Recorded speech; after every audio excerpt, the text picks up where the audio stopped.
nessa quantidade enorme de partidos que a gente tem, que o que falta realmente é coerência para explicar para o eleitor tudo isso, e às vezes fica difícil mesmo entender como esse MDB. Que está no governo Lula é adversário aqui em São Paulo. Então, enfim, tudo isso é bem complexo e aí é difícil mesmo você entender como governar, qual que é o tamanho dessa base do governo Lula, porque é de fato uma base bastante multipartidária, e aí, evidentemente, você vai ter essas bateções de cabeça, digamos assim, nas eleições municipais, principalmente municipais, que aí são muitas prefeituras, inclusive a gente tem casos aí de prefeituras em que PL e PT. Bolsonaro e Lula, por exemplo, estão juntos em algumas das cidades. Então é bem complexo mesmo. Eu acho que é uma questão do nosso sistema político como um todo, Raquel, não é nem uma questão de um governo ou de outro. Né? E Silveira hoje é um dos ministros mais próximos do Lula, tá ali toda hora conversando com o Pois é. presidente. Exato. Meninas, vamos dar um girinho pelas outras capitais? A gente já pontuou aqui e ali, mas olha, assim, em São Paulo a disputa tá larga, a diferença tá larga, vamos colocar assim, tem lugar que tá muito apertado. Uma dessas cidades é Curitiba. Por lá a diferença tá estreita e a Carla Araújo tem apuração. Conta, Carla. Então, lá, Raquel, a gente teve, né, um resultado de dois candidatos, digamos, de direita, de novo, o PSD, né, o Eduardo Pimentel, e aí a gente tem uma figura da direita, que é a jornalista, eu estava falando aqui para pegar uma cola para falar o sobrenome dela correto, Cristina Gramel, né, do PMB, Partido da Mulher Brasileira, que é de direita e ficou conhecida ali como Marçal de Saias. O que aconteceu aí, né, nessa questão? O presidente Jair Bolsonaro, assim como em São Paulo, ele acabou ficando, Raquel, com um pé em cada canoa. Por quê? Porque o Pimentel, que é o vice-prefeito de Curitiba, ele tem agora na chapa dele um vice do PL, ou seja, partido do presidente Jair Bolsonaro. Partido em que o ex-presidente Jair Bolsonaro é o presidente de honra, partido do Valdemar Costa Neto. E aí, nessa composição, ficou meio esquisito aí para onde Bolsonaro ia, sendo que a Cristina, ela é uma figura, esse conhecido de Marçal de Sales, porque ela tem uma presença forte nas redes sociais e é bastante de direita. O que acontece? E aí, nesse xadrez agora, entra aquela coisa que a gente fala de a eleição de 2024, tá todo mundo olhando para 2026, né? O governador Ratinho Júnior do Paraná, que é PSD também, tem nessa reta final feito o quê? Dito ao seu recorreligionário Pimentel: olha, não pega muito o Bolsonaro, não, porque acho que não vai ser muito vantajoso. E isso irritou muito o Bolsonaro. Eles estão dizendo que houve aí uma soberba e um egoísmo do atual governador do Paraná, Ratinho Júnior, querendo se colocar como um presidenciável em 2026 e quase que rompendo aí uma aliança que ele fez com o Bolsonaro e o bolsonarismo nessas últimas eleições.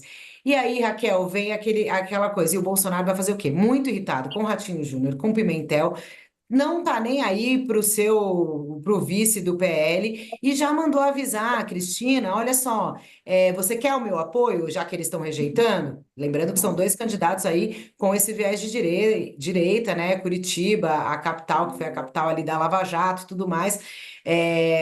O Bolsonaro já avisou a Cristina que, se ela quiser a presença dele, ele abre a agenda, que ainda não está definida, no dia 24, quase véspera aí do segundo turno, para estar em Curitiba e subir no palanque com ela contra Pimentel e o seu vice do PL. E aí também num embate direto com o governador Ratinho Júnior. Ou seja, o Bolsonaro, ele quer tentar marcar uma posição ali em Curitiba, que é uma capital que mostra ser de direita, né? Reforça o seu viés de direita nessa eleição, com dois candidatos alinhados a esse aspecto político. E aí tá avisando, então, que olha só, Ratinho Júnior quer brigar comigo? Tudo bem, então eu vou subir no palanque com a Cristina. E aí, Curitiba tá com uma questão aí sobre as pesquisas, o Pimentel foi à justiça para barrar algumas pesquisas, então tá bem apertado, foi 33-31 de intenções de votos aí nesse primeiro turno, Raquel. Mas o pessoal do Bolsonaro, que tá aí no em torno dele defendendo mesmo que ele vá para Curitiba e faça a campanha para Cristina, está dizendo que nas pesquisas deles internas ela está na frente. Ou seja, Bolsonaro quer subir no palanque contra o próprio PL em Curitiba, num embate com o Ratinho Júnior, porque ele acredita na vitória na capital paranaense. Aí vamos ver como é que fica, mas é uma disputa que promete ser bastante apertada, viu, Raquel? E, Andressa, Goiânia parece também que tá teste para cardíaco, né? Curitiba tá apertado, Goiânia tá apertado. Conta pra nós como é que tá por lá. Pois é, Goiânia, né, que é um estado ali bastante mais à direita, assim, digamos, porque tem muita presença ali do agronegócio, o bicho está pegando e é a direita que está se matando ali. Tem o Fred Rodrigues, que é o candidato do PL, que tem o apoio do Bolsonaro, e o Sandro Mabel, que tem o apoio do Ronaldo Caiado, que é o atual governador, que disputa pelo União Brasil.